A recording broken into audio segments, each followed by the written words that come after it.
On this episode of Breakup to Wake Up, is divorce the worst breakup ever? I don't know. I think your emotions are different every day. Yeah. When you're dissolving a marriage, and we're dissolving a marriage, we're dissolving a business, we're dissolving our family structure that we built. And your emotions are just, some days it's like I'm waking up to 2 a.m. phone calls of like, I love you, I miss my family. Yeah. Or some days she's waking up to 2 a.m. phone calls like, why the fuck? Tell me more. So yeah, I was cool with her doing her thing. She's gonna be doing my thing, but we didn't really do a lot. Like, it was just, she had one person that she was sometimes with, I had one person I was sometimes with. And so we were at a point we were arguing constantly. And her person lived in her hometown, so she went to go visit her family where this person was. And I was kind of like waiting the whole weekend for her to say she was gonna go see her and hang out with her, so that I could say, don't do anything with her right now, this is a bad time, we're arguing a lot. And so I like kept waiting for her to say something, and she never did. And then like a month later, she was like, oh yeah, I like had sex with her that weekend. And I was like, but is it cheating?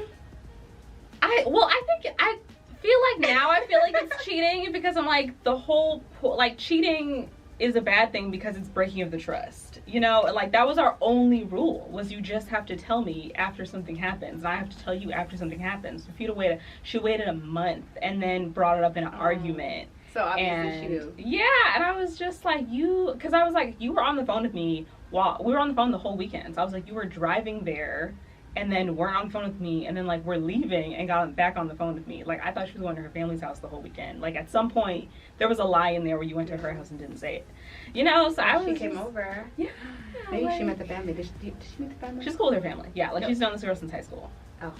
Yeah. So she probably came over. Yeah, or something like that. You were so trusting. I was, yeah, because I was like, you have no reason not to tell me. Like, we've agreed to this. I'm cool with it. You told me before, and it was fine. Why are you lying now when we're in a bad space? That's why. Like, yeah, I guess. I was like, what's that? I felt cheated on, because it was like a betrayal of trust. And it is. For you to not tell me that, and then for you to do it in the first place when you know we're in a bad space and that was not going to help anything.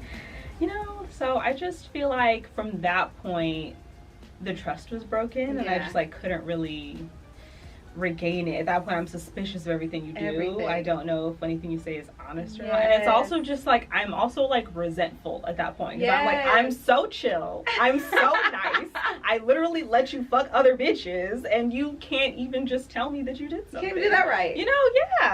So I just think that was, for me in that relationship, I think that was like the main point of no return, where after that things could not be salvaged. To you. Oh. So to you, where do you think that point was for you? Like, where you kept trying afterwards, but where it's just, that was maybe, if you could pinpoint it, what do you think that might be? Honestly, getting to a point where I'm not sure, I wasn't sure it could be salvaged, actually happened recently. So we've been through a lot. We've been through a lot in our marriage. We went through a good amount in our relationship, a lot of which broke me down. I thought broke me completely. But I come from a family of just married people. And so I always grew up with the understanding that you're going to go through some really, really, really hard times in a marriage. Yeah. If anybody gets married and they think, oh my gosh, well, we were so happy and in love before we got married, so we're going to be so happy and in love every day after, and like we'll have small arguments, but like that's it, we're perfect. You aren't ready for marriage. Yeah. Because you're signing up to be with somebody else for forever and going through their journey with them. So the point for me where it's like maybe there is no return happened maybe like 2 weeks ago or 3 weeks ago or so, when my mom was like, I'm not gonna answer any more of her phone calls. And my sister was like, I no longer even want to hear about what you guys go through.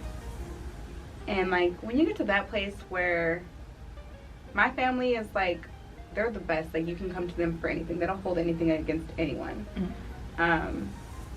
They don't treat anybody different. They don't.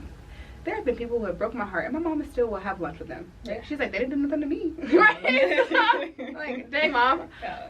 So when my family gets to that place, and some of my friends get to a place where they're just like, I don't even want to hear her name.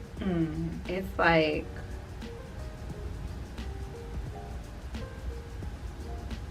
it just puts things into, Yeah, like it shifts things.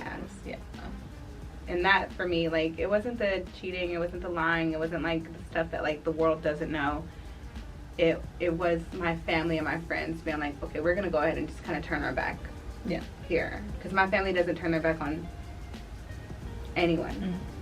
I did a lot. So my mom's always like, I don't know who's gonna return when. Yeah. But also, everyone's married, so they're just like, people go through things in marriages, and even if you guys take a quick break, we want her to know that, like, we're still her family. You know, their last conversation, my mom literally was like, I love you, you're my daughter.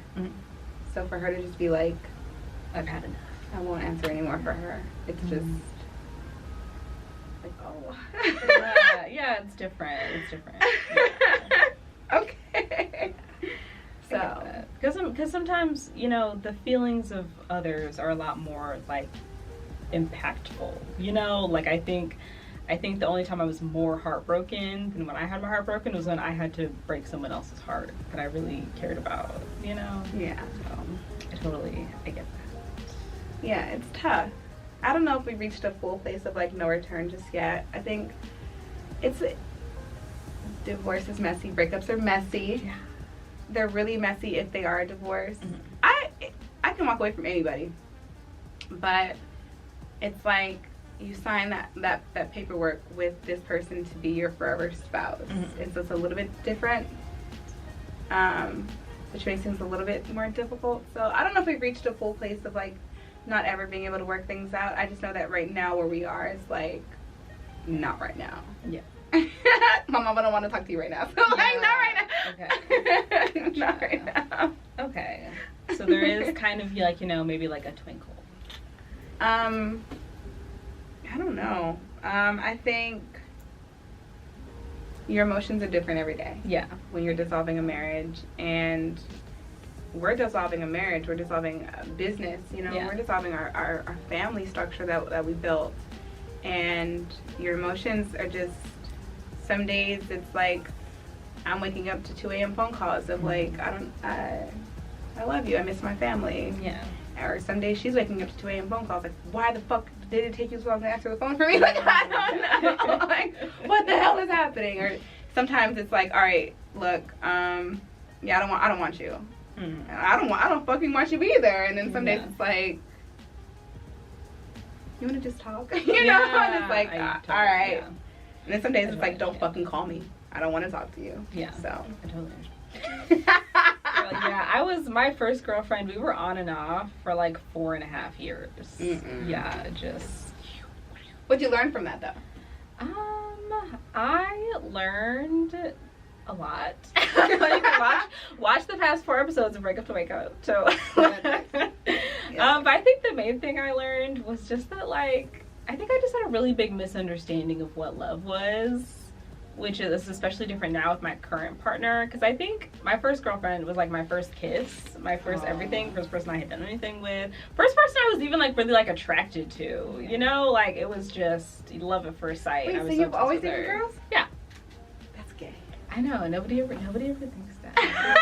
When I was in college, I gave a whole presentation on like really bad dating app profiles, and they were all women's profiles, and then after class people were like, wow, where did you see those profiles? And I was like, when I was on dating apps looking for women. And they were like, what? And I was like, yeah, like, guys, I'm gay. I gave a whole presentation on lesbian dating profiles. You've never dated a guy? No. I went on one date with one guy. Yeah, and that date was actually like 2 years ago. It was my first date with a guy. You're like, let me just yeah, I think I had a crush on him. I think because I was on set and he was like the camera guy. And I think I just liked that he held the big camera. And I was like, wow, you're so in charge. Yeah, but then when we were on a date, I was like, never mind. Why am I here? Now you know he definitely was not in charge. Yeah. But long-term. Oh yeah, I think I learned because I think I just loved her because it felt like destiny. It felt like passion. It felt like I'm so obsessed with you. It feels like I'm tied to you. It feels like I'm so obsessed with you. You're the coolest, sexiest person I've ever met in my life. I'm just so in love with you. It's like I love you beyond reason. I love you when it doesn't make any sense whatsoever. Like that sounds really romantic, but it's also like I have no actual concrete reason for loving you. We're not compatible. You don't treat me well. I don't think we have the same lifestyle. Like we don't, it's like I think love is it should be a little logical. Like you should be able to say I love you because of this and this about you. It shouldn't just be like I love you because I love you. Yeah, so I think that was the biggest thing I learned, was that it changed kind of my understanding of what love is supposed to like really be like and feel like. Because sometimes you can't articulate it. It's just like, yeah, like I think it should be a little of that. Just wants this person. I think there needs to be an aspect of that. But I think it should be like 70-30. Like 70% of it makes sense, and then 30% of it is like that's the part that's like I love you on days when I hate you, is that little 30% that's magic. Okay, I see you. That makes sense. Yeah. Okay. Yes. No, okay, that makes sense. That makes sense. I see you. So as all of this has been, kind of going on, what are some things that you've been like leaning into to like process, to cope, to heal? Like, like meditation, therapy, friends, work, like.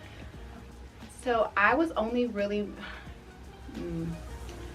I guess on paper I've been married for a little over 2 years. But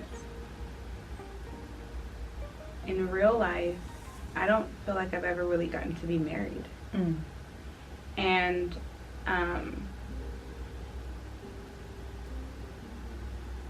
I'm the kind of person you always see those stories of those girls that are like, oh, when I'm in a relationship, like a serious relationship, I don't really hang out with my friends. I'm partial to that. Like I bring my friends into my relationship. Like, bitch, you're about to be our third wheel, right? Or nothing. But I'm not leaving the house to go have drinks with my friends and hang out with my friends, and I'm not going on trips with my friends and not bringing my partner. In 2020, I got married in 2020. In 2021, I had a full breakdown, and I realized, towards the end of 2021, beginning of 2022, I didn't have anything for myself, right? My spouse was able to still go out and enjoy herself and go to parties, and I'm at home like fully breaking down on the floor because she maintained her life outside of our relationship, and I did not. So now that I'm in this like space of being separated and single, I have leaned so heavy on my real friends, and your real friends are a little bit different than the friends that you meet that are also like in the same industry. I don't care about the popularity. I care about who's going to really soothe my soul, right? Who can I turn to for real mental support, emotional support?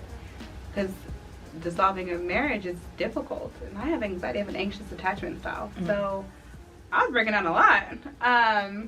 So my friends and my therapist, I got in therapy early on in 2022 after my realization that I had just, what's it called? I removed everyone from my life, so God, what is the fucking word? Like isolated myself.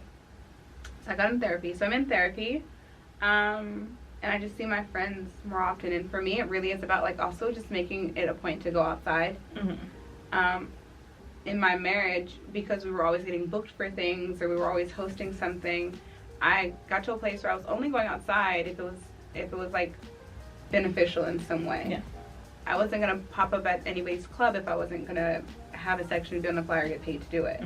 But now it's like, no, I just want to go outside. Go have fun. I'm just gonna be out here. Live life. Yes. So now it's like, okay, I'm out here, I'm outside, I'm coming outside, I'm making an effort, and I'm hanging out with my friends, and I'm calling my family, and I'm in therapy, and I also see my psychiatrist because therapists can't give you any medication.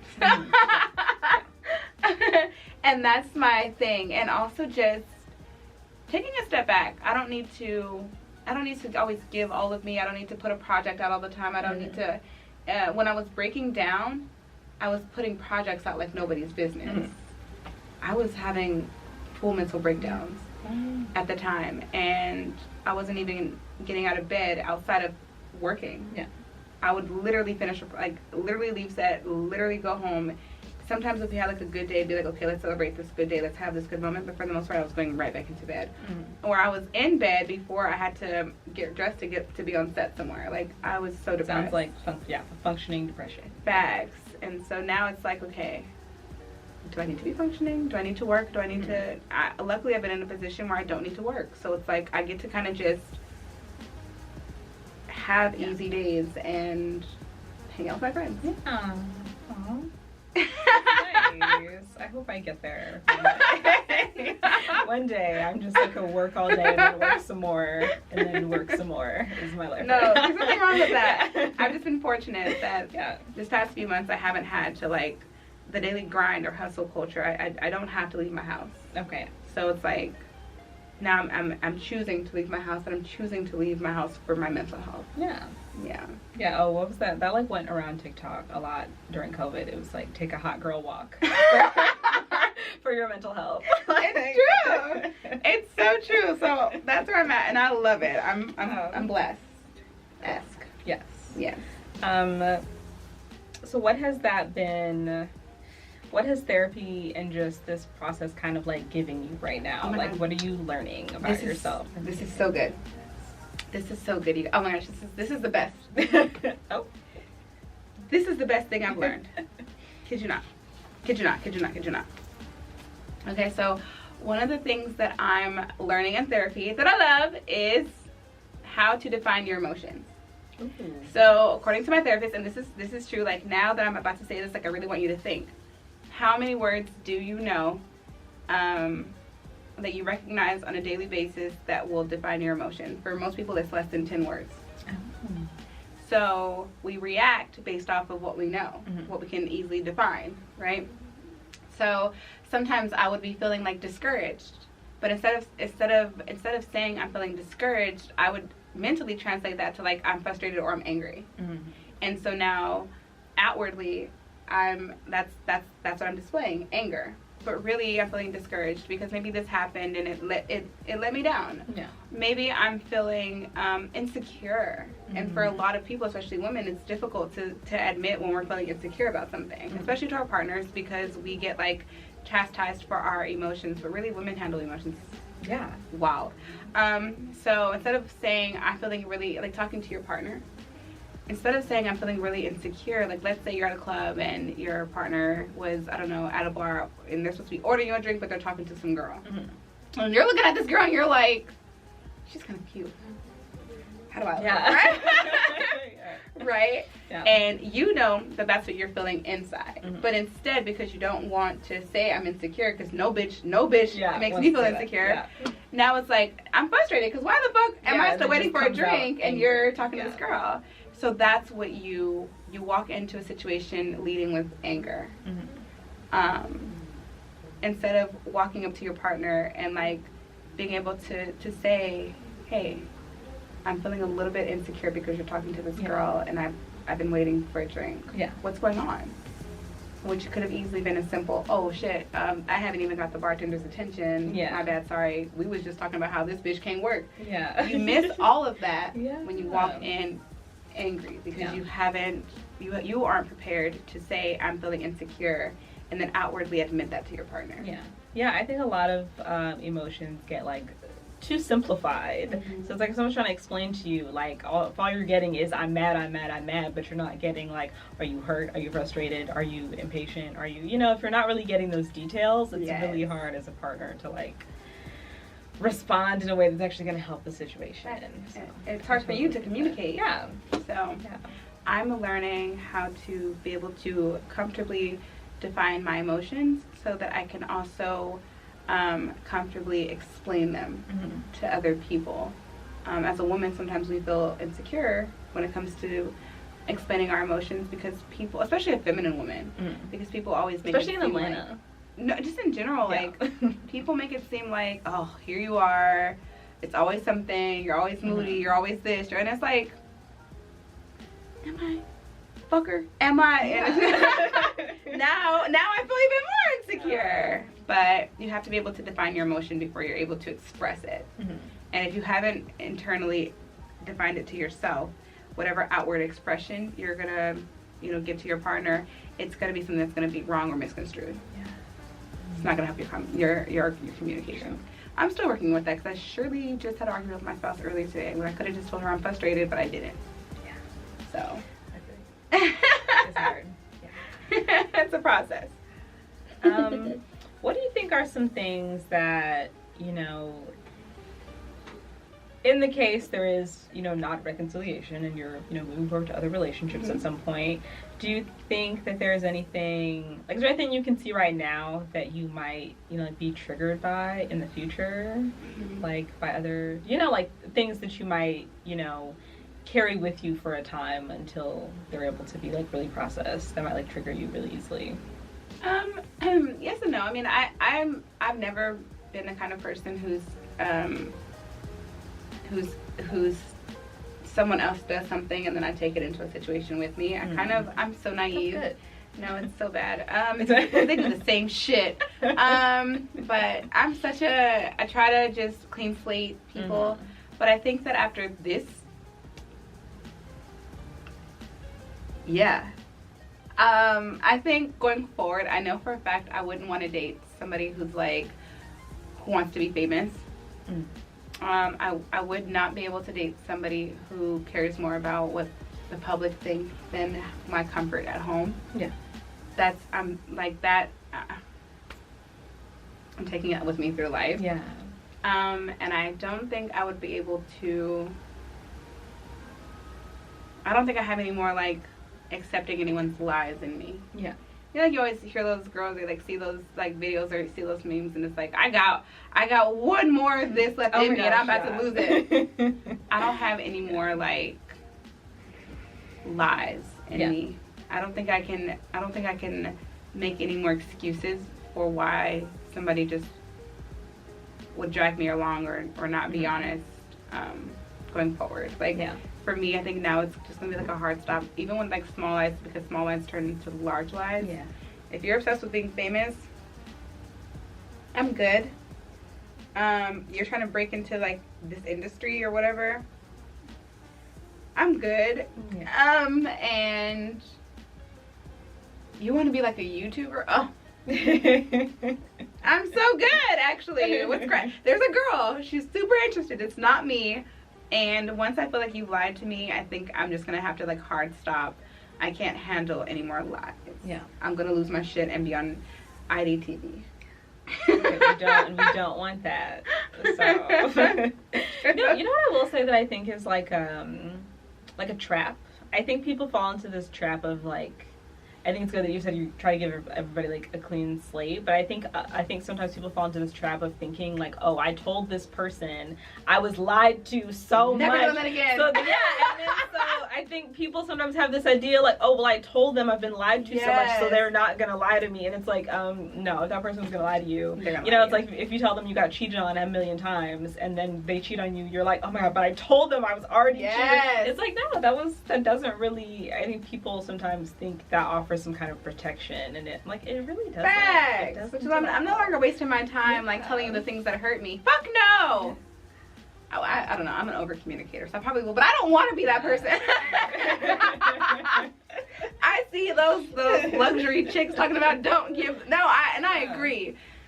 I fucking agree. Yeah, I agree. Yeah, because that's what you think. Yeah, you're like, and I've had like full on like I'm wholly crying to my wife like, I've told you things that I've gone through. Like, why would you do this to me? And I'm like emotional. Like, why would you do this to me? And she's just looking at me like, I don't got to answer for you, so I don't know. Like, I just did what I thought. I just did what I did. On the next episode of Break Up to Wake Up, how are you coping with this divorce? No, I want anybody going through a breakup to know and understand that breakups are hard. You're not by yourself. And sometimes you might be hurting so badly because you want to call them, because you want to talk to them, because you did call them and they didn't answer, or they told you that they didn't want to talk to you. You might be hurting so badly that you're laying on the bathroom floor crying your eyes out, and that is okay.